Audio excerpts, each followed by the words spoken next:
Hello दोस्तों, नमस्कार। UPSC 9 में आपका बहुत बहुत स्वागत है। बात करने वाले हैं आज फिर से जनरल साइंस का। ये फिजिक्स का लेक्चर है। ये चौथा लेक्चर है इसी सीरीज में दोस्तों। जो हम सामान्य विज्ञान है, खासकर जो स्टेट पीसीएस हैं या अदर एग्जाम्स हैं, एसएससी है या यूके पीसीएस, बीपीएससी, या फिर बात करें आपका एमपी पीसीएस, आरएएस वगैरह वगैरह, जहाँ पे भी जनरल साइंस सामान्य विज्ञान के क्वेश्चन आते हैं, उसी की सीरीज में ये फिजिक्स का ऑप्टिक्स वाला चैप्टर है दोस्तों। इससे पहले हम 3 लेक्चर कंप्लीट कर चुके हैं। ये चौथा लेक्चर है ऑप्टिक्स से रिलेटेड दोस्तों। ठीक है, चलिए चर्चा करते हैं। इससे पहले एक रिक्वेस्ट है to all of you, like share subscribe दोस्तों। इससे please humble request to all of you, ज्यादा से ज्यादा लाइक शेयर सब्सक्राइब कर दें वीडियो को। कम से कम थोड़ा सा तो हमारी मेहनत का मेहनताना दे सकते हैं आप। चलिए बात करते हैं, अब वापस लौटते हैं अपने बेहतरीन नोट्स के साथ दोस्तों। ऑप्टिक्स क्या है इसकी बात करेंगे टोटल। देखो, लाइट क्या है? एक optics is related to light. Light मतलब प्रकाश। तो लाइट एक इलेक्ट्रोमैग्नेटिक रेडिएशन है। जो लाइट्स इस तरह से वेव्स हैं जो मूव करती हैं, वो एक इलेक्ट्रोमैग्नेटिक रेडिएशन है with in a certain portion of electromagnetic spectrum. किसके साथ? कुछ पोर्शन होता है जो इलेक्ट्रोमैग्नेटिक स्पेक्ट्रम के फॉर्म में काम करता है। And it lies between the infrared. Infrared क्या है? ये एक वेव्स है विद लॉन्गर वेवलेंथ। इनकी इंफ्रारेड की जो वेवलेंथ होती है वो लॉन्ग होती है। And the ultraviolet with shorter wavelength. ये वेवलेंथ से रिलेटेड एक क्वेश्चन आया हुआ था। ठीक है, तो यहां से एक क्वेश्चन आया था पीसीएस 2025 में दोस्तों। वेवलेंथ और उसकी जो शॉर्टर वेवलेंथ, उसको क्रोनोलॉजी में लगाना था। तो वहां पर देखा गया था कि किसकी वेवलेंथ कितनी है। इस तरीके से कुछ बात हुई थी। इंफ्रारेड, अल्ट्रावायलेट, एक्सरे वगैरह वगैरह, इस तरह के क्वेश्चन हमेशा से आते हैं। सो प्लीज मिस मत कीजिएगा। ये सारे वीडियोज वेरी वेरी इंपॉर्टेंट।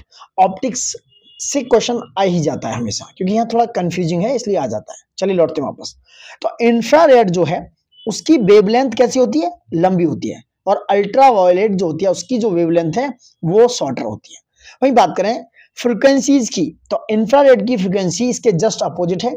तो उसकी जो फ्रीक्वेंसी है वो शॉर्टर यानी कि कम होती है। और अल्ट्रावायलेट की जो फ्रीक्वेंसी है वो दोस्तों लॉन्गर होती है, मतलब बहुत ज्यादा हाई होती है। Got my point? चलिए आगे बात करेंगे। It's wavelength range from 3900 angstrom to 7800 angstrom, यानी कि 3900 एंगस्ट्रॉम से 7800 एंगस्ट्रॉम के बीच में इसकी वेवलेंथ यानी कि तरंग दैर्घ्य की रेंज है। आप मीटर में इसको देख सकते हो।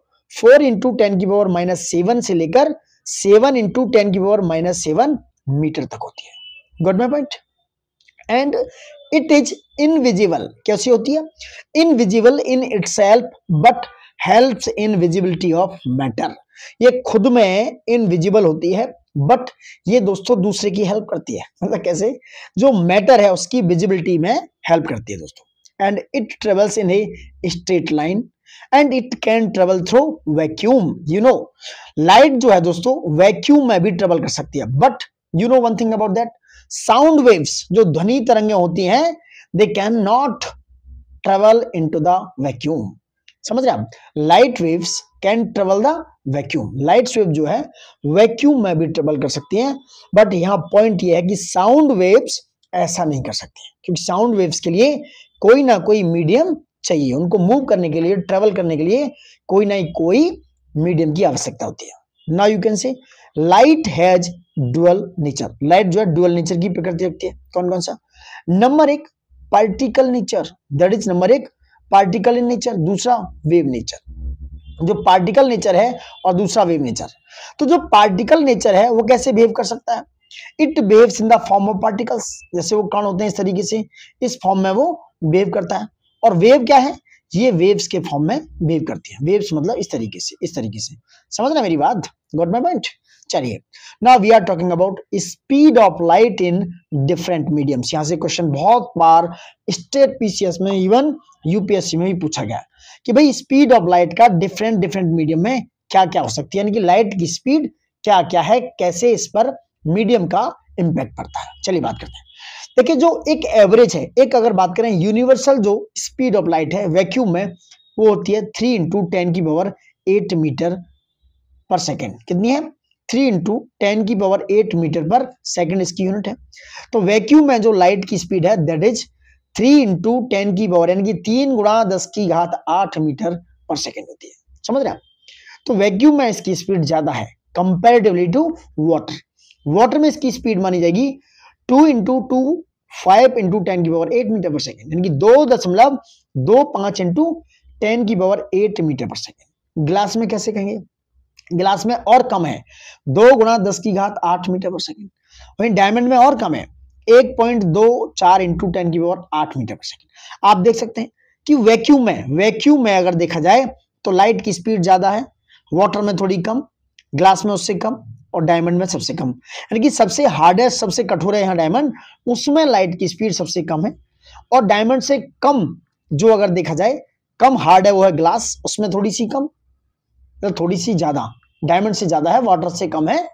और वाटर में थोड़ा सा, वाटर के मॉलिक्यूल्स है, वहां पर थोड़ा स्पेस है, तो वहां ग्लास से ज्यादा है।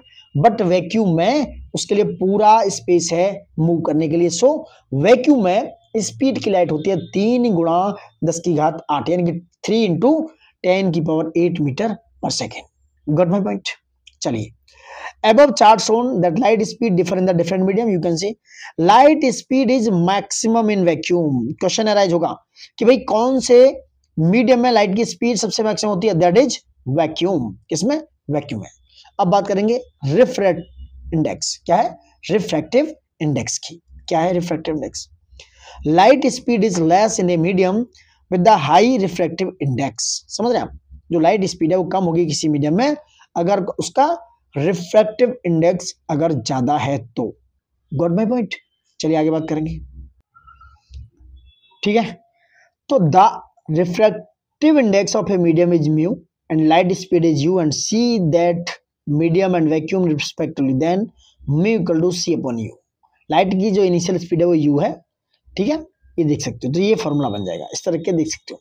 तो the ratio of the velocity of light in a vacuum to its velocity in specified medium is known as the refractive index of that medium. समझ रहे हैं?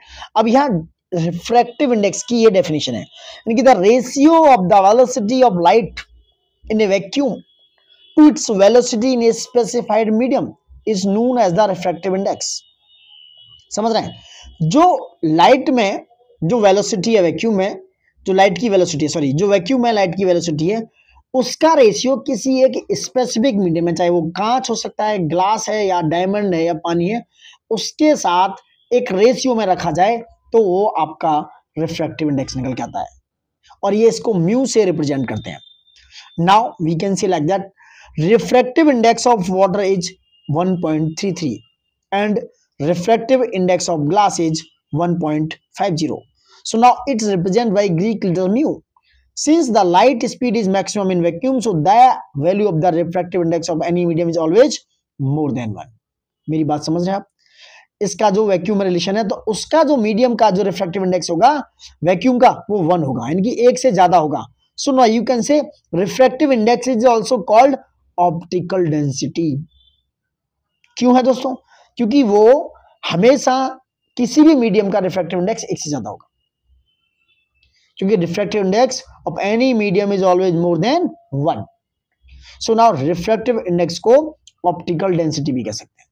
Now minimum the speed of light in a material, maximum is it's optical density. समझ रहे हैं? मतलब जिस भी material में स्पीड ऑफ लाइट मिनिमम होगी उसका ऑप्टिकल डेंसिटी मैक्सिमम होगी। ये एकदम अपोजिट है दोस्तों। समझ रहे हैं मेरी बात को? यानी कि किसी भी मटेरियल की स्पीड ऑफ लाइट अगर मैक्सिमम होगी तो ये बात समझ सकते हैं, सॉरी, मिनिमम होगी स्पीड ऑफ लाइट किसी भी मटेरियल की, चाहे वो पानी है या कोई भी एक ऑब्जेक्ट हो सकता है, कोई भी मटेरियल हो सकता है, जहां स्पीड ऑफ लाइट मिनिमम है उस मटेरियल का जो ऑप्टिकल डेंसिटी है वो मैक्सिमम होगा। Got my point? चलो लौटते हैं वापस, रिफ्लेक्शन ऑफ लाइट्स की चर्चा करेंगे। Light rays travel in a straight line in A homogeneous medium. एक बहुत ही समान तरीके का एक मीडियम होता है जिसमें वो स्ट्रेट लाइन ट्रेवल करती है। When light rays enter from one transparent medium to another transparent medium, it deviates from its original path. इसकी बात हो रही है, ये पॉइंट क्या है?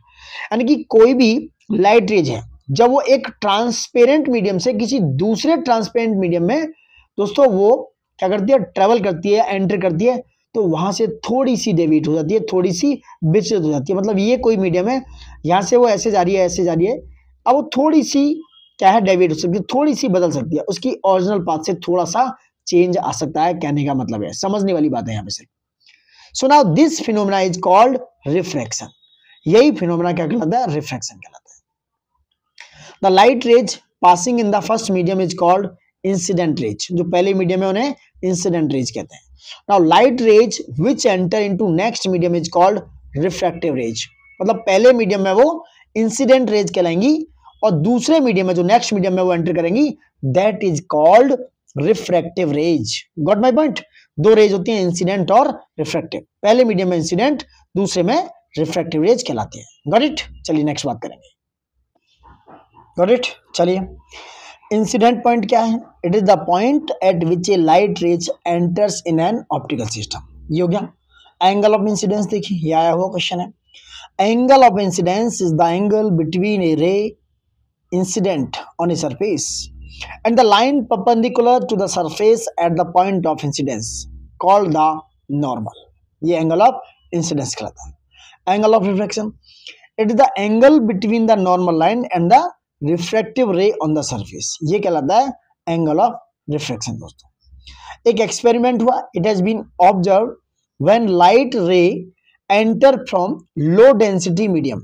यानी कोई भी जो है लाइट एंटर करती है लो डेंसिटी मीडियम से हाई डेंसिटी मीडियम में, तो वो क्या होता है, it bends towards the normal line. While entering from higher density medium to low density medium it goes far from the normal line. समझ रहे हैं आप? मतलब जब भी कोई ये ऑब्जर्व किया गया, लाइट रे एंटर करती है लो डेंसिटी वाले मीडियम से जिसकी डेंसिटी लो होती है और वो हाई डेंसिटी मीडियम में एंटर करेगी, तो वो दोस्तों नॉर्मल लाइन की तरफ बेंड हो जाएगी।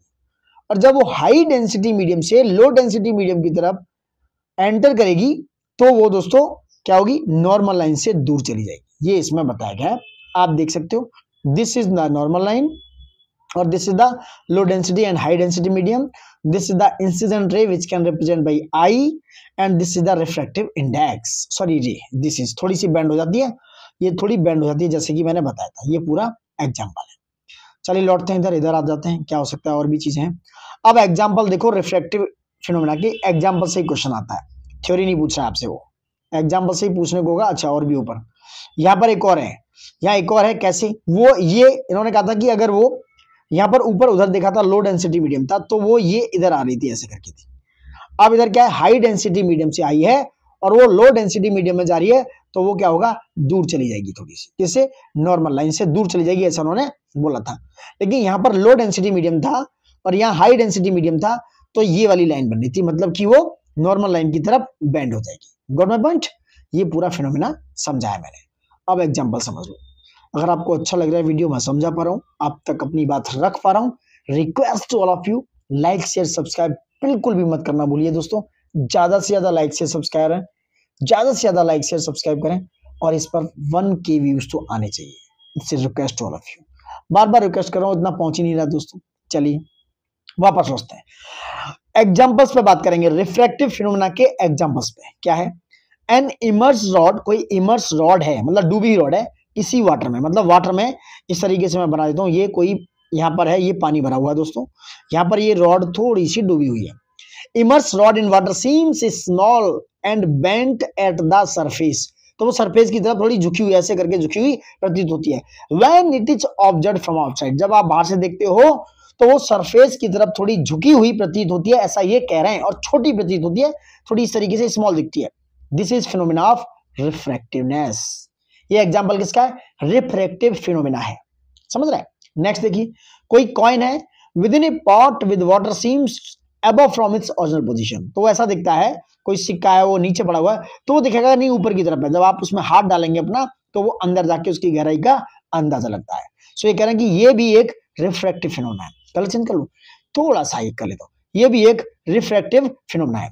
अच्छा दूसरी बात, टिंकलिंग ऑफ स्टार्स, जब आप देखते हैं, जब आप आसमान की तरफ देखेंगे, आसमान में तारे दिख रहे हैं, जब आप तारों को देखेंगे तो आपको दिखता है ये थोड़े से झिलमिला रहे हैं, टिंकलिंग हो रहे हैं, दिख रहे हैं। This phenomena is related to refractive index, यानी कि twinkling of star is also the phenomena of refractive index. Got my point. I hope so मैं अपनी बात आप तक रख पा रहा हूं। Come to the reflection of light in a prism. क्या है, किसी प्रिज्म पर चर्चा करते हैं। प्रिज्म जो होता है दोस्तों, it is a homogeneous transparent medium surrounded by plane surface at an acute angle. Generally it is made up of glass. ये थोड़ा सा न्यूमेरिकल आइडिया है, इसको मैं थोड़ा ड्रॉप कर देता हूँ। फिगर में आप देख सकते हो। अब बात करेंगे डिस्पर्सन ऑफ लाइट की, ठीक है। वो थोड़ा न्यूमेरिकल था, न्यूमेरिकल वाला पोर्शन है, वो देखना चाहो तो देख सकते हो। अब बात करेंगे डिस्पर्सन ऑफ लाइट, जो एग्जाम्स के लिए जरूरी है, एग्जाम्स ओरिएंटेड बात है। क्या है डिस्पर्सन ऑफ लाइट, मतलब लाइट का फैल जाना, प्रकाश का फैल जाना, ये बात हो रही है। चलिए, when light of the sun it is a mixture of 7 different colours, जिसे क्या कहते हैं विबग्योर। विबग्योर आपने देखा होगा, VIBGYOR, विबग्योर। वायलेट, इंडिगो, और ये क्या है, violet, indigo, blue, green, yellow and orange and red, this is called VIBGYOR. देखो यह है विबग्योर, ये मैं ऊपर देख रहा था। चलिए, विबग्योर तो यह violet, indigo, blue, green, yellow, orange and red, this is called VIBGYOR. ये 7 मिक्सचर ऑफ कलर्स है जिसे लाइट ऑफ सन बनी हुई है। The separation of visible light into its different colour is known as dispersion. क्या है, separation of visible light into its different colours is known as dispersion. ये क्यों होता है? In spectrum violet colour is at lower position and the red colour is at the upper position. मतलब ये कह रहे हैं कि स्पेक्ट्रम में जो लोअर कलर है, नीचे वाला है, वो वॉयलेट है, और विबग्योर और रेड कलर क्या है, वो अपर पोजीशन पर है। विबग्योर में आप देखोगे तो VIBGYOR ऑपस है।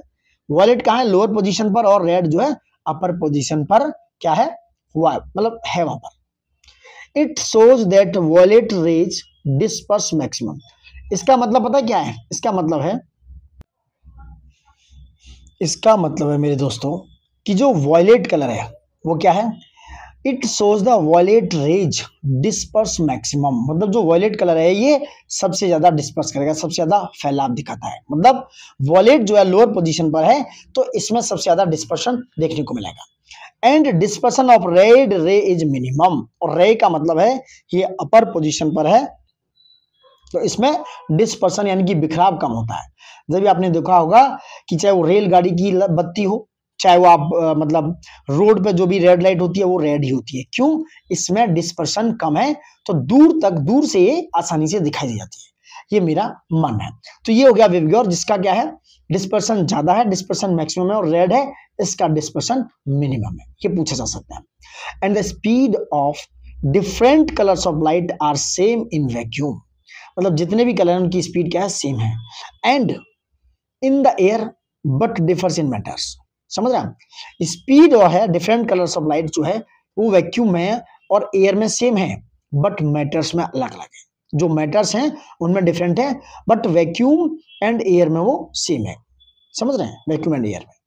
So the refractive index of any matters differs for different colours of light. समझ गया आप कि जो रिफ्रैक्टिव इंडेक्स है हर कलर का, हर डिफरेंट मैटर्स का, वो अलग अलग है। So speed of violet light is minimum and speed of red light is maximum in the glass। ये क्वेश्चन था, पूछा जाएगा आपका, जनरल साइंस है दोस्तों, is very very important. Like share subscribe रुकने नहीं चाहिए।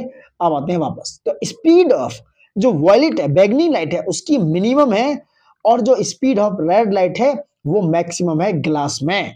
ये मत भूलना दोस्तों, गवर्नमेंट। चलिए आगे बात करते हैं, आगे चर्चा करेंगे। आगे चर्चा होगी, किसकी चर्चा होगी? So the refractive index of glass is maximum for violet light। समझ रहे आप? So refractive index of glass is maximum for violet light and minimum for red light, and the violet light deviates most and red light deviates least। समझ रहे आप? तो glass में जो सबसे ज्यादा डेविएट होगी, सबसे ज्यादा विचलन होगा, वो होगा वॉयलेट में, बैंगनी रंग में, और रेड लाइट में सबसे कम डेविएशन देखने को मिलेगा। Now come to the next point. Violet ray is with lowest wavelength and highest frequencies। जो violet ray है उसकी जो wavelength है वो lowest है, लेकिन उसकी frequency सबसे ज्यादा है। And the red ray is with highest wavelength and the lowest frequencies। जब ये wavelength ज्यादा होने की वजह से जो red light है वो दूर से दिख जाती है। तो red ray is with highest wavelength and the lowest frequency, opposite है एक दूसरे के। This is the white light and the least deviation this red, orange, yellow, green, blue, indigo and violet. समझ रहे आप? यहाँ पे मैक्सिमम डेविएशन देखने को मिलेगा वायलेट रेड, किसका? वायलेट का। वायलेट के बाद मैक्सिमम डेविएशन के बाद नंबर 2 पे आता है इंडिगो, फिर आता है ब्लू, फिर आता है ग्रीन, फिर येलो, फिर ऑरेंज, फिर रेड। सबसे कम देखा जाए तो रेड में डेविएशन होता है, सबसे ज्यादा वायलेट में। ये देख सकते हो, ये पढ़ सकते हो, इज वेरी इंपॉर्टेंट, ये डायरेक्टली आपके एग्जाम में आ सकता है। नेक्स्ट बात करेंगे, critical angle and total internal reflection is very important. What is critical angle? The critical angle that is called theta c is the angle of incidence beyond which rays of light passing through a denser medium to the surface of a less dense medium, and it is no longer refracted but totally reflected. It is no longer refracted but totally reflected. ये है आपका critical angle. So now its value depends upon the nature of both mediums and color of rays. ये किस पे depend करेगा? Medium किस तरीके का है, नेचर कैसा है उसका, उसके रेज का कलर कैसा है। So the critical angle light must pass from a denser medium to rare medium. For glass air surface है तो the value of the critical angle is approximately 42 degree and for the water air surface it is 48.6 degree. समझ रहे आप? तो glass air का जो critical angle है that is 42 और वाटर एयर का क्या है 48.6 है दोस्तों। ये डेंसर मीडियम है और ये रेयर मीडियम है, देख सकते हो आप यहाँ पर। Come to the next, the complete reflection of light ray reaching an interface with a less dense medium when the angle of incidence exceeds the critical angle is known as total internal reflection. आप देख सकते हो, this is the denser medium that is called theta c and this is the rare medium. So now it comes to the that medium and this is totally reflect of that medium. यही कह रहे थे कि complete reflection of light होता है जब कोई रे किसी भी reaching N interface with less dense medium, जब वो लेस डेंस मीडियम में पहुंच जाती है and angle of incidence exceed हो जाता है क्रिटिकल एंगल, तो वो क्या होता है तब टोटल इंटरनल रिफ्लेक्शन हो जाता है। टोटल इंटरनल रिफ्लेक्शन हो जाता है दोस्तों। Got my point? चलिए और देखते हैं क्या है। जैसे एग्जांपल देखिए, टोटल इंटरनल रिफ्लेक्शन की यहां से क्वेश्चन आता है। मिराज ये कहां पर है? मिराज बनता है कभी डेजर्ट में कई बार। तो mirage formation is a result of the refraction and the total internal reflection of light in the air. ये कई बार डेजर्ट में बन जाता है Miraj.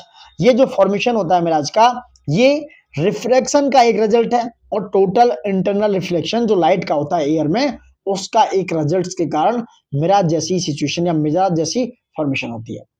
And the optical fibres and endoscope function, जो ऑप्टिकल फाइबर है और जो आपके स्टमक की एंडोस्कोपी होती है, it is the result of the total internal reflection. और ये किस पे बेस्ड है? It is based on the principle of total internal reflection. जो ऑप्टिकल फाइबर्स और एंडोस्कोपी भी दोस्तों टोटल इंटरनल रिफ्लेक्शन पर वर्क करते हैं। Got my point? Come to the reflection. किस पे आते हैं? रिफ्लेक्शन पे बात करेंगे। Reflection, when light falls on the surface, it may be absorbed and transmit or reflected. तीन तरीके हैं, इसको एब्जॉर्ब किया जा सकता है, ट्रांसमिट हो सकती है और रिफ्लेक्टेड हो सकती है। And the reflection is when light bounce off an object. Reflection होगा जब वो बाउंस ऑफ कर जाती किसी ऑब्जेक्ट से। And matters with polished and shining surface reflects more light than the rough surface of the matter. कहने का मतलब यही है कि भाई रिफ्लेक्शन जब होगा जब किसी भी सरफेस की जो सरफेस है वो तब ज्यादा रिफ्लेक्ट करेगा जब उसका जो सरफेस है बहुत ज्यादा पॉलिश और शाइनिंग तरीके से कर दिया जाए, तो जो लाइट है वो बहुत ज्यादा वापस आएगी, रिफ्लेक्ट होगी। More light than the rough surface, क्योंकि रफ सरफेस क्या करता है, वो लाइट को एब्जॉर्ब कर लेता है। अगर आप वो ब्लैक सरफेस कर देंगे तो वो ज्यादा लाइट एब्जॉर्ब करेगा, वहां पर रिफ्लेक्शन कम होगा। Next, silver is the better reflector of light. देखा होगा आपने, पोल वगैरह होते हैं और भी बहुत सारी चीजें होती हैं, तो वहां पर सिल्वर के जो लगाए जाते हैं, तो सिल्वर के जो है पोल वगैरह बहुत सारी चीजें लगाई जाती हैं, तो सिल्वर ऐसा है जो सबसे ज्यादा बेटर रिफ्लेक्ट करता है लाइट को दोस्तों। बड़ा पॉइंट। अब आते हैं मिरर पे। What is mirror? Mirror is a smooth well polish reflecting surface is called the mirror. Smooth well polish reflecting surface is called the mirror. Mirror are of two types. Number एक plane mirror, दूसरा spherical mirror. Now we are talking about plane mirror. तो a plane mirror is a thin flat and smooth sheet of glass with a shining layer of silver on one side. ये होता है plane mirror. The mirror use to see the face is a plane mirror. जब हम चेहरा देखते हैं, अपने आप को देखते हैं, वो है plane mirror. Our face image formed in the plane mirror, it can not be obtained on screen, it can only be observed in the mirror. ये सिर्फ मिरर में ऑब्जर्व हो सकता है केवल। So the image formed in a plane mirror is an example of virtual image. जो image form होती है प्लेन मिरर में, वो वर्चुअल इमेज का एग्जाम्पल है दोस्तों, ऐसा ये बोल रहे हैं। So now come to the next.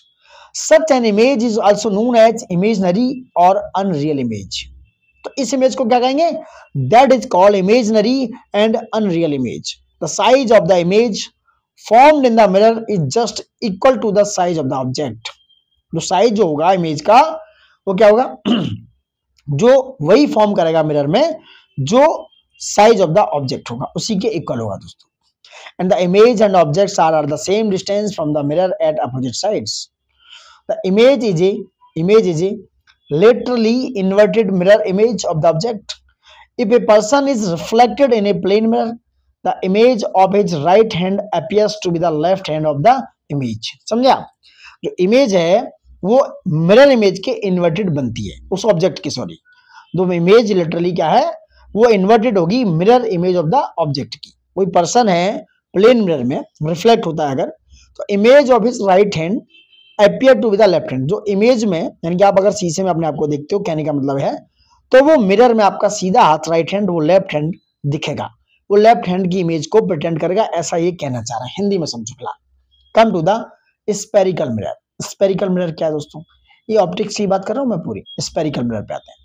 A spherical mirror is a mirror which has the shape of a piece cut out of a spherical surface. There are two types. Number एक concave mirror, दूसरा convex mirror. Is very very important, यहां से question हमेशा देखने को मिलता है। Concave mirror and the convex mirror. Come to the concave mirror. Concave mirrors have inward curve. Concave mirror में क्या होता है? इनवर्ड कर्व होता है दोस्तों। And reflecting surface, reflecting concave surface, and it is polish surface. ये polish surface है, ये होता है कॉन्केव मिरर दोस्तों। Got my point? चलिए नेक्स्ट आते हैं। कॉन्केव मिरर हो गया, रिफ्लेक्टिंग कॉन्केव सरफेस हो गया। अब लौटेंगे वापस इधर, कौन कौन सी चीजें, एग्जांपल्स पे क्वेश्चंस यहाँ आते हैं। चलिए, जो डेंटिस्ट हैं, जो बीडीएस करते हैं, जो दांतों की देखभाल करते हैं, आपके दांतों के जो रक्षक हैं, उनकी बात कर रहे हैं। तो डेंटिस्ट यूज कॉन्केव मिरर, याद रखना, पूछते हैं कि भाई कौन कहाँ कैसे यूज करता है। तो dentist use concave mirror for the examination of patients teeth producing big image of teeth. उन्हें दांतों की बड़ी इमेज चाहिए, इसलिए जो डेंटिस्ट हैं, वो डॉक्टर जो डेंटिस्ट हैं, वो कॉन्केव मिरर यूज करते हैं। And the concave mirror are use as a reflector. उन्हें एज ए रिफ्लेक्टर, जो सनलाइट आ रही है, प्रकाश आ रहा है, उसको रिफ्लेक्ट करने के लिए भी इट हैज बीन यूज, ये यूज होते हैं दोस्तों। कौन? Concave mirror. तो it concave mirror are use as a reflector for obtaining a sharp beam of light in torch. Torches में देखा होगा, तो टॉर्चेस में कॉन्केव मिरर यूज होते हैं। And the headlights of vehicle, जो आपकी गाड़ी है, आपके पास कोई भी गाड़ी है, उसके हेडलाइट्स में भी कॉन्केव मिरर यूज होते हैं, टॉर्च में भी कॉन्केव मिरर यूज होते हैं, एंड द सर्च लाइट में भी कॉन्केव मिरर यूज होते हैं। Got my point? So concave mirror use are that, number एक, डॉक्टर जो डेंटिस्ट है वो यूज करते हैं। नंबर दो, टॉर्च में यूज होते हैं। नंबर तीन, व्हीकल की लाइट्स में हेडलाइट्स होती हैं। और नंबर चार, सर्च लाइट में। And concave mirrors are also used for shaving to get clear image of face. अच्छा, आप जब शेविंग करते हैं, आप अपने चेहरे पे बियर्ड को क्लीन करते हैं, जब शेव कर रहे होते हैं, तो आप कॉन्केव मिरर हाथ में रखकर, क्योंकि जो फेस की इमेज है वो बड़ी दिखे, तो उस इमेज में भी, उस फेस में भी दोस्तों कॉन्केव मिरर का यूज कर रहे होते हैं। आई होप मेरी बात आप तक पहुंच रही है। अगर पहुंच रही है अच्छे से, तो प्लीज लाइक शेयर सब्सक्राइब करना बिल्कुल मत भूलिए दोस्तों। Come to the convex mirror. Convex mirror पर बात करेंगे। Convex mirrors have outward curve, इसका आउटवर्ड कर्व होता है एंड द रिफ्लेक्टिव सरफेस होता है, reflecting convex surface and the polish surface. तो इधर पॉलिश सरफेस होती है दोस्तों। And it is use as rear view, समझ रहे हैं आप, rear view side mirrors in vehicles. आपने देखा होगा जो कॉन्वेक्स मिरर है वो कहां पर होता है, रियर व्यू में, पीछे की साइड में आप देखने के लिए कॉन्वेक्स मिरर का यूज होते हैं। जो साइड में शीशा लगा होता है, जब वो ड्राइवर साइड होता है, इधर वाला साइड पे होता है, तो यहाँ पर जो शीशा है साइड में खिड़की के बराबर में, वहां पर ये कॉन्वेक्स मिरर का यूज होता है। तो रियर व्यू साइड मिरर्स के यूज में व्हीकल में ये यूज होता है। अब बात करेंगे लेंस। लेंस क्या है? Lens is a homogeneous medium surrounded by two curved surface और one curved and another plane surface. ये होता है लेंस दोस्तों। क्या होता है? लेंस होता है। एंड कर्व सरफेस में बी स्पेरिकल, सिलेंड्रिकल और elliptical, but these are mostly spherical. Lens is of two types, number 1 convex lens, number 2 concave lens. Come to the convex lens. Convex lens is thick in centre but thin at corner. समझ रहे हैं? तो जो convex lens है इस type से है दोस्तों। कॉन्वेक्स लेंस इस टाइप से बनेंगे, इस टाइप से, एक मिनट, इस टाइप से। तो कॉन्वेक्स लेंस सेंटर में थिक होंगे, ये सेंटर है, यहाँ पर थिक है, और थिन होंगे कॉर्नर पर, यहाँ पर एक, यहाँ है, कॉर्नर पर थिन है। तो ये convex surface and the convex surface है दोनों तरफ। And the convex lens is also known as converging lens because it converts the parallel light rays at one point.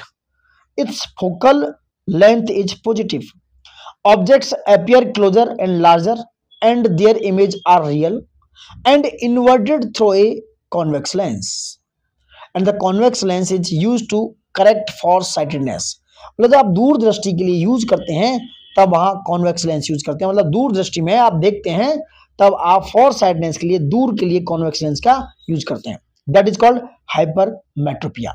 जो दूर दृष्टि है उसको देखने के लिए उसे कहते हैं हाइपरमेट्रोपिया, तब आप कॉन्वेक्स लेंस का यूज करते हैं।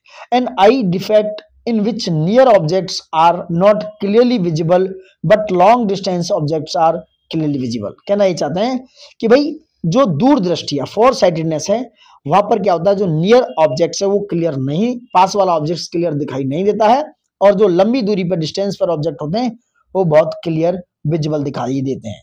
इस तरह की सिचुएशन होती है, उससे कहते हैं हाइपरमेट्रोपिया, मतलब दूरदृष्टि दोष।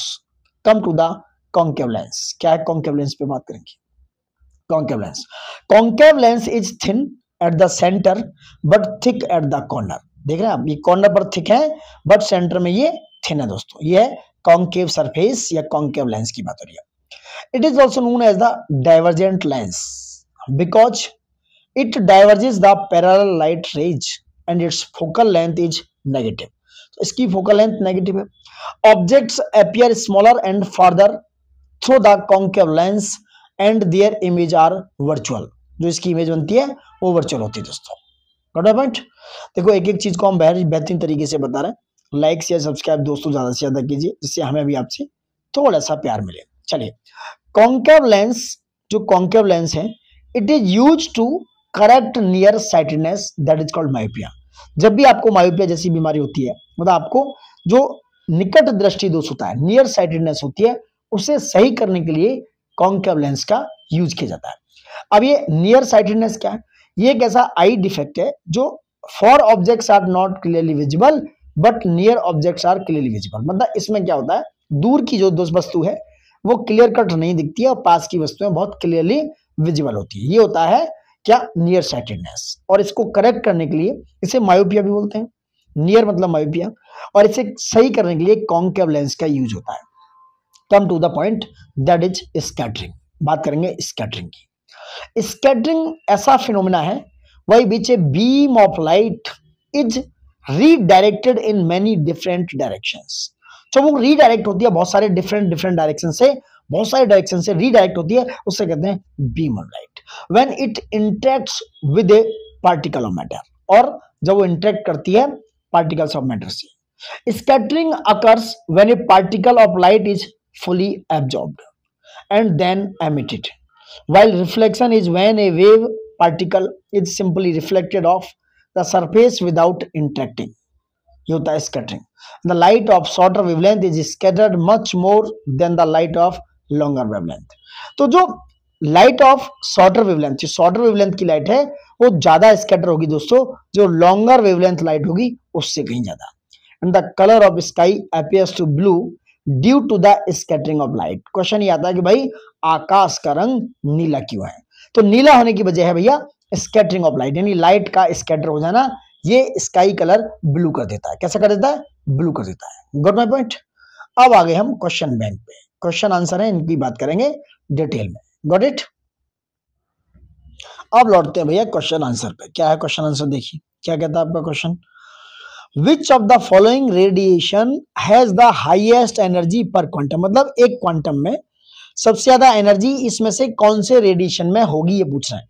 तो ये होगी 200 से लेके 280 मीटर वाले में, जो एन है न्यूटन मीटर वाले में। यानी कि photon energy is directly proportional to the wave frequency and inversely proportional to the wavelength. समझ रहा? ई एनर्जी होगी, एच प्लैंक कांस्टेंट है, सो देख सकते हो। अमंग द गिविंग ऑप्शन 200 से 280 newton metre radiation has the highest energy per quantum. क्यों? यहां देखो, अल्ट्रावायलेट जो रेडिएशन है उसके पास सफिशिएंट एनर्जी होती है। Ultraviolet radiation contain sufficient energy per quantum to damage living cells. मतलब ये यूवी वेव्स जो है अल्ट्रावायलेट रेज, ये ऐसा रेडिएशन है कि आपके जो लिविंग सेल्स हैं, आपकी स्किन है, आपकी बॉडी में जो लिविंग सेल्स हैं उनको भी डैमेज कर सकते हैं, इतनी एनर्जी होती है इसमें। The ultraviolet spectrum is divided into ultraviolet A, समझ रहे आप, जो ultraviolet A, ultraviolet B and ultraviolet C and something else, तीन होते हैं एबीसी। तो अल्ट्रावायलेट ए जो है उसकी जो रेडिएशन लेंथ है वह 320 से लेके 480 newton metre. Ultraviolet B and the responsible for tanning the skin, और ये जो अल्ट्रावायलेट है ये टैनिंग, जो काला काला हो जाता है ना स्किन, व्हाइट से ब्लैक हो जाती है, वो टैनिंग के लिए रिस्पॉन्सिबल है ultraviolet A. Come to the point ultraviolet B, इसकी जो रेडिएशन है वह 280 से 320 न्यूटन मीटर, और ये रिस्पॉन्सिबल है skin cancer and the vitamin D के सिंथेसिस के लिए दोस्तों। एंड द अल्ट्रावायलेट सी, जिसका रेडिएशन 280 न्यूटन मीटर से नीचे है, ये भैया इतना पोटेंशियल है इसमें, it is the most harmful wave band but absorbed almost completely by molecular oxygen in the stratosphere. ठीक है, तो दोस्तों अल्ट्रावायलेट ए जिसका क्या हो गया, जिसका रेडिएशन हो गया 320 से लेके 400 नैनोमीटर तक, ये रिस्पॉन्सिबल है टैनिंग के लिए, मैंने बताया था स्किन की टैनिंग, जो कालापन आता है। अल्ट्रावायलेट बी जिसका है 280 से 320, रिस्पॉन्सिबल है skin cancer and vitamin D के सिंथेसिस के लिए दोस्तों। और अल्ट्रावायलेट सी जो है इसका जो है 280 नैनोमीटर से, यानी कि जो रेडिएशन है वो 280 नैनोमीटर से कम होता है।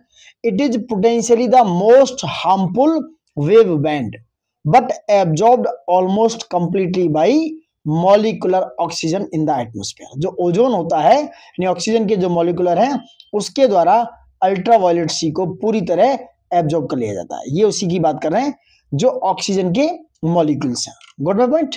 अब आते हैं क्वेश्चन नंबर 2 पे, देखते हैं। The visible range of solar radiation is, that is 400 से 700 नैनोमीटर। क्या है?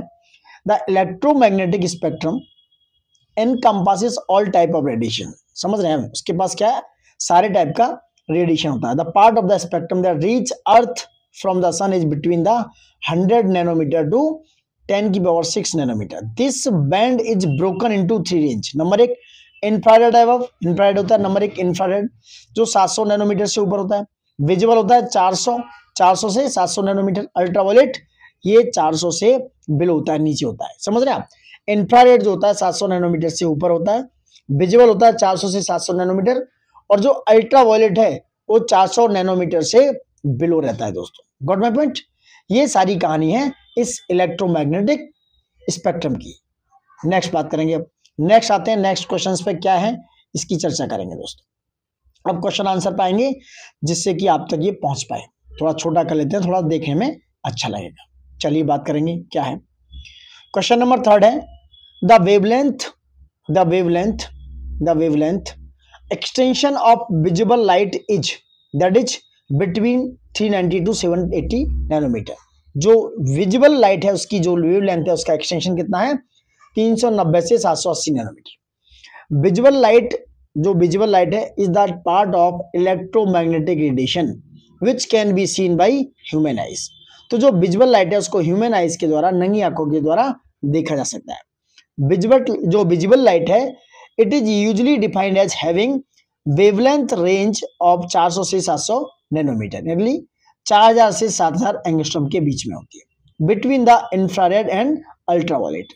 ए typical human eye will respond to wavelength from about 380 to 750 nanometre. Thus among the given option D will be the right answer. तो 390 से 700 nanometre के बीच में होती है, सो मिस मत करना। Next question number 4, the wavelength of visible spectrum is the range between the 3900 से 7600 एंगस्ट्रम के बीच में। ऊपर दे रखा था 4000 से 7000, तो करीब 3900 यानी कि 3900 एंगस्ट्रम से 7600 एंगस्ट्रम के बीच में विजिबल स्पेक्ट्रम की रेंज वेरी करती है। Human I is the most sensitive to visible light of the wavelength, ये 5500 एंगस्ट्रॉम 5500 एंगस्ट्रॉम के बीच में ये मोस्ट सेंसिटिव एरिया है। Eye is the most sensitive to yellowish green light that is light of wavelength about 5550 angstrom to 555 nanometre. Among the colours mention below, the eye is the most sensitive to colours between the yellow and green. तो जो आई है वो सबसे ज्यादा yellow and green के बीच में sensitive है।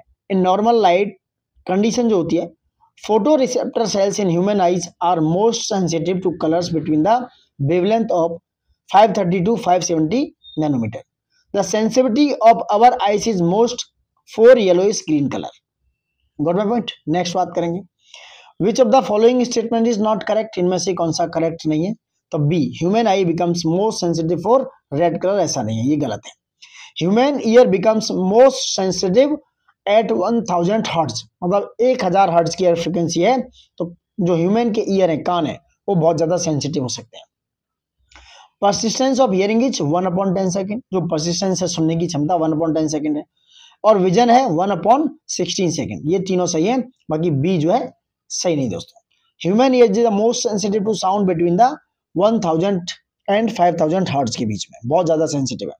Human eye is the most sensitive yellowish green color. When fully light adapted, the human eye feature a wavelength response from around 400 to 700 nanometer दोस्तों, ठीक है। With a peak sensitive at, जो peak sensitivity है वो कहाँ होती है, 555 nanometres पे, in the yellowish green region of the visible light spectrum. The impression of sound heard by our ears persists in our mind for 1/10 of second. If another sound is heard before 1/10 second is over, the impression of the two sound mixes up and our mind cannot differentiate among the two. Persistence of vision is a phenomena of the human eye, wherein the image formed on the retina is retained by the human। जो आई है दोस्तों वो क्या करती है, human eye wherein the image formed on the retina is retained by the brain for 1/16 of a second. So now option जो है B incorrect है दोस्तों। ऑप्शन क्या, B incorrect. The nature of radiation of light is क्या है, like both of wave and particle. जो radiation of light है वो क्या है, वेव एंड पार्टिकल दोनों फॉर्म में होता है, ये हमने पहले भी चर्चा की थी। The light has a dual nature, light का ऊपर बात हुई है कि light has a dual nature, sometimes it behaves as wave and sometimes it behaves as wave and sometimes as particle. In the latter part of the 19th century and the beginning of the 20th century, it was realized that black body radiation and the photoelectric effect can be understood only on the basis of particle model of light. Some experiments require light to be wave, while others require light to be a particle. This led to the acceptance of dual nature of light. Quantum mechanics explain the duality of light by describing it as a wave packet. A wave packet refers to wave that may interact either as spatially localized, acting as particle, or interacting like waves दोस्तों। Got my point. ये पूरा जो waves and जो उसका dual है particle, मतलब जो उसका डुअल नेचर है वेव्स एंड पार्टिकल, उसको एक्सप्लेन किया है। चलिए लौटते हैं। Light appears to travel in a straight line because of the wavelength of light is very small. Due to its very small wavelength, the light appears to travel in a straight line. Next बात करेंगे, which of the following statement is true? So now the light has a greater velocity. This statement is true. The speed of light in a vacuum is 3 into 10 to the power 8 meter per second, while the speed of sound in vacuum is 0, and in air is 343 meter per second.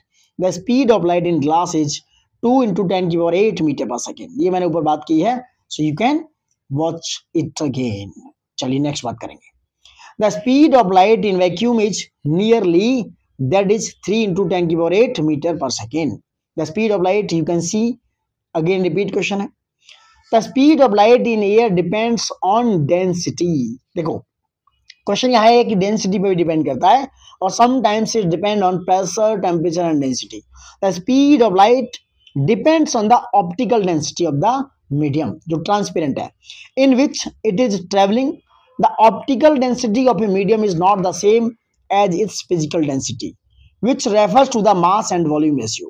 The refractive index is that indicator of optical density of the medium. The optical density of air depends on its temperature, pressure and humidity.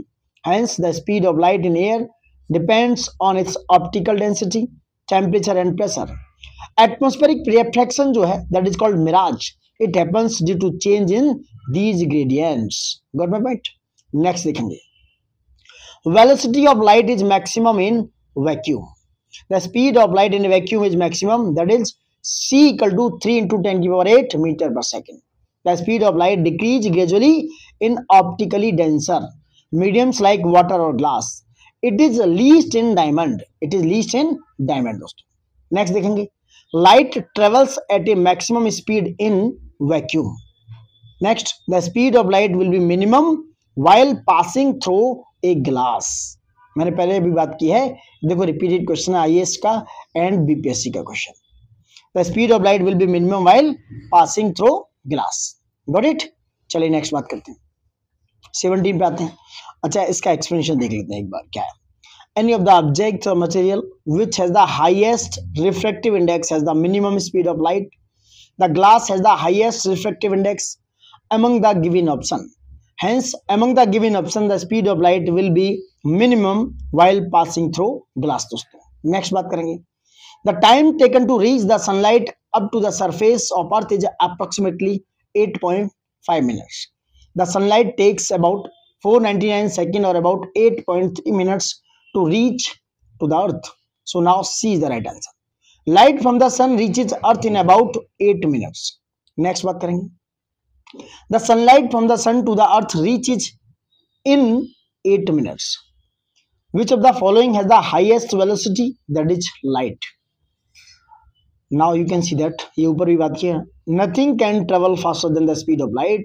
The light waves can travel through a vacuum, and the sound waves cannot travel through a vacuum. दोस्तों ये मैंने explain ऊपर क्या है, आप यहाँ पे भी देख सकते हो. 21. Which of the following does not change when light travels from one medium to another? So now it is frequency. It is change the frequency. दोस्तों इस frequency में change आ जाता है. देखेंगे क्या है. When light travels from one medium to another, the frequency of the light does not change, while its velocity, wavelength, and refractive index of the medium are change. Next बात करेंगे. When light waves pass from air to glass, the variable affected are wavelength and velocity. याद रखना, इसमें question है, जब waves जो है air से लेकर ग्लास में पास होगी तो उसमें उसकी वेवलेंथ और वेलोसिटी में चेंज आएगा दोस्तों. Got it. नेक्स्ट आइए 23. When light passes from one medium to another, which one of the following does not change? यानी कि जब जो लाइट है एक मीडियम से दूसरे मीडियम में पास होगी तो क्या चेंज नहीं होगा, तो फ्रीक्वेंसी डज नॉट चेंज. देखते हैं 24 क्या कह रहा है. When a ray of light travels from a denser medium to a rare medium, then it is speed up and bend away from the normal. When a ray of light travels from a denser medium to a rare medium, it is speed up and bend away from the normal. If ray of light travels from a rare to a denser medium, it slow down and bends toward the normal in the denser medium. Got my point? Next देखते हैं. The formation of glittering colors, the formation of glittering colors in the form of a soap is the result of which of the following phenomena? That is total reflection and interference दोस्तों. The formation of glittering color in thin form of a soap is the result of the phenomena of total reflection and interference. When light waves hit a bubble, some of them bounce straight back off the outer part of the soap film. Others reflected on through but then bounce off the inner part of the film. Now interference of refracted and reflected light gives soap form glittering colors दोस्तों. Got it? 26 पाते हैं. Total internal reflection can take place when light travels from diamonds to glass. मतलब जो denser medium है उससे थोड़े से lower medium में जाएगी तो क्या होगा, वहां पर टोटल इंटरनल रिफ्लेक्शन देखने को मिलेगा. So now total internal reflection takes place when a ray of light is traveling from denser to rare medium and angle of incidence is greater than the critical angle. Then the ray is completely reflected from the surface. So according to option, the situation of option A is correct where total internal reflection takes place. It is because diamond is denser than glass and it has very high refractive index. Next देखेंगे. A cut diamond shines brilliantly due to total internal reflection. A cut diamond shines brilliantly due to total internal reflection of light. Diamond shines more than a glass piece because of its low critical angle of approx 24.4 degree. This is the reason why diamond shines more than a glass piece of same shape. Next देखेंगे. The diamond appears lustrous because of total internal reflection. दोस्तों समझ रहे हैं, PCS में 2 बार आया question है. तो the refractive index of diamond is very high and जिसे अपवर्तनांक कहते हैं, अपवर्तनांक उसका हाई है and therefore its critical angle is very low. Diamond achieves brilliance from total internal reflection. क्या है total internal reflection? It has been cut और designed in such a way that if light enters into it, incident light strikes many of the internal surface. After many such total internal reflection, the colors in the light are separated and hence seen individually and therefore diamond are extraordinary shining. समझ रहे हैं? Diamond में shining होने की वजह है total internal reflection. 29 देखेंगे. What is the reason behind the extraordinary shining? अभी ऊपर बात हुई. तो that is higher refractive index. क्या है इसका रिफ्रैक्टिव इंडेक्स है वो हायर है या टोटल इंटरनल रिफ्लेक्शन की वजह से जो डायमंड है उसकी शाइनिंग देखने को मिलती है. दोस्तों चलिए नेक्स्ट बात करेंगे. 30 पे आते हैं. एसर्शन और रीजन का क्वेश्चन है. चलिए. A diamond sparkles more than a glass. A diamond sparkles more than a glass imitation cut to the same shape. Reason देखो. The refractive index of diamond is less than that of glass. So A is true and R is false. R क्या है? False, क्योंकि diamond का जो refractive index है वो high है, less नहीं है. दोस्तों a diamond sparks more than a glass crystal of the same shape and size because the refractive index of diamond is very high, that is 2.42. अपवर्तनांक बोलते हैं इसे. So now its critical angle get reduced which result in less opportunity for light to exit. So the light reflects off the diamond's inner surface several times because it finally exists. The refractive index of glass that is 1.51. Thus statement is true but R is false. Next देखेंगे. Optical fiber works on the principle of total internal reflection. The optical fiber is a very thin strand of glass that is called silica or plastic cable for transmitting light from one point to another. It works on the principle of total internal reflection. There is no loss of signal through an optical fiber. दोस्तों next बात करेंगे. The phenomena used in optical fiber for transmission of light energy is total internal reflection. Which one of the following phenomena is used in optical fibers? That is total internal reflection. That is called TIR. Got my point? चलिए आते हैं इधर और 34 question देखिए क्या कह सकते हैं. In fiber optic communication the signal travels in the form of light waves. दोस्तों फाइबर ऑप्टिक कम्युनिकेशन में देखेंगे it is a method of transmitting information from one place to another by sending pulses of light through an optical fibre. 35 देखिए, बहुत बार repeated question है, क्या है? Fibre optics it is based on the principle of total internal reflection, बिल्कुल सही। In an optical fibre communication system power consumption is extremely low, that is also right. Optical fiber communications are free from radio frequency interference, that is also right. In India, Reliance Group of Industries is engaged in the manufacturing of the optical fibers, so it is wrong. पूछना है which statement are correct? 1 2 3 is right answer, so A is right. पढ़ सकते हो आप, पूरा explanation पढ़ सकते हो, मैंने बताया हुआ है। Got it? 36 पाएंगे।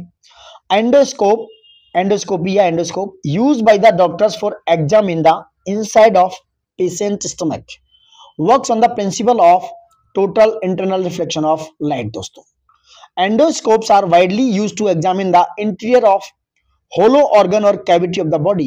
They are based on the principle of total internal reflection within a fiber optics bundle of fibers। दोस्तों, an endoscope is used by a physician to view the internal parts of body organ. It is based on the principle of total internal reflection of light. So now C is your answer। दोस्तों, कितनी बार repeat हुआ है देख सकते हो, IAS-PCS में बहुत कई टाइम्स दोस्तों ये क्वेश्चन आया हुआ है। The reason of mirage is total internal reflection of light. The mirage is caused by the mirage जो होता है इज कॉज, जो डेजर्ट में बनता है, रेगिस्तान में, by reflection and total internal reflection of light at layers of air of different densities. क्या होता है ये?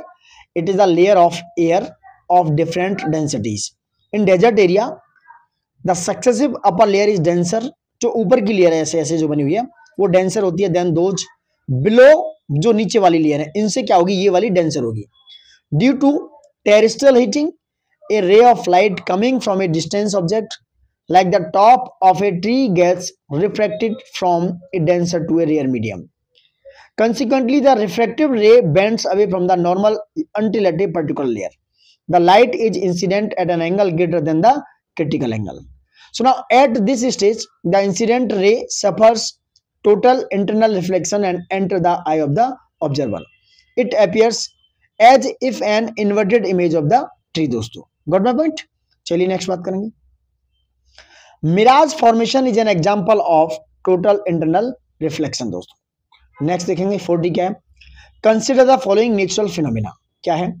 Terrestrial heating and reflection of light. 1 and 3 is your answer. ये फिनोमिना पूछना कि मिराज जो फॉर्म होता है वो टेरेस्ट्रियल हीटिंग की वजह से और रिफ्लेक्शन ऑफ लाइट।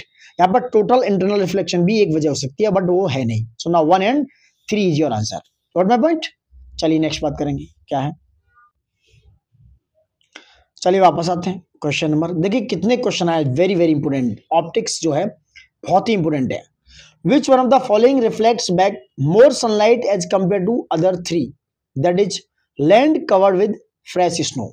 ये सबसे ज्यादा रिफ्लेक्ट बैक करेगी मोर सनलाइट को। दोस्तों, करीब 80 to 85% ऑफ सनलाइट जो फ्रेश स्नो है या आइस है वो रिफ्लेक्ट करता है। दोस्तों, the skin of sky is irradiated bye sunlight from all side since the snow does not take up the light but reflects it and remain cold. Now albedo Latin में से कहते हैं whiteness। albedo का मतलब है Latin में whiteness. It is the name given by the scientist to this ability of surface to reflect light. The albedo is particularly high for snow and ice। दोस्तों, question number 42 देखिए क्या हो। 42 देख सकते हैं आप दोस्तों, थोड़ा चेंज कर देते हैं, मतलब मिटा देते हैं। The technique of integrate and mark the image of a 3-dimensional object is holography। क्या है? Holography. Holography is a technique of producing a 3-dimensional image of an object, and holography can work with sound, light or any wavelength. Now, holography is popularly used for preserving the transcript and for microfiche। दोस्तों, a flat piece of film containing micro photographs of the page of newspaper, catalogue और other, उसे बोलते हैं microfiche. It is also been use for making 3-dimensional features film. दोस्तों, next बात करेंगे। Which of the following is use to take 3-dimensional picture? That is holography. Next होगा the generating image on a screen by focusing an electronic beam and phosphorus coated screen is called raster scan. Raster scan is use in CRT, that is called cathode ray tube. Monitor होता है एक, CRT एक monitor होता है जिसे बोलते हैं cathode ray tubes, in which electronic beam is projected by electronic gun to generate an image on screen. So now raster scan क्या है, ये इमेज जनरेट करता है दोस्तों। Got it.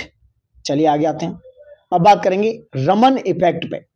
तो Raman effect deals with the light rays passing through all transparent medium, D is your, यानी कि fluids में भी, डायमंड्स में भी और प्रिज्म में भी, तो ऑल ट्रांसपेरेंट मीडियम में ही जा सकता है। तो Raman effects deals with the light rays passing through all transparent, जो ट्रांसपेरेंट है, डायमंड ट्रांसपेरेंट नहीं है, सो यहाँ नहीं जाएगी, सॉरी। तो ऑल ट्रांसपेरेंट मीडियम में ये रमन इफेक्ट डील करेगा, यहां से रेज पास हो सकती हैं। According to this, a beam of light traverses a dust-free transparent sample of a chemical compound. A small fraction of light emerges in direction other than that of the incident या incoming beam. Next देखेंगे, for reproducing sound, a CD यानी कि compact disc audio players uses a laser beam. The lens used in CD players emits ultraviolet laser beams which produce sound after reflecting through the bright surface of CD. दोस्तों ये पहले जो CD चलते थे जिन्हें compact disc बोलते थे उसकी बात हो रही है। Question number 47, when a CD that is called compact disc use in audio and video system, it is seen in sunlight rainbow like colours is scene.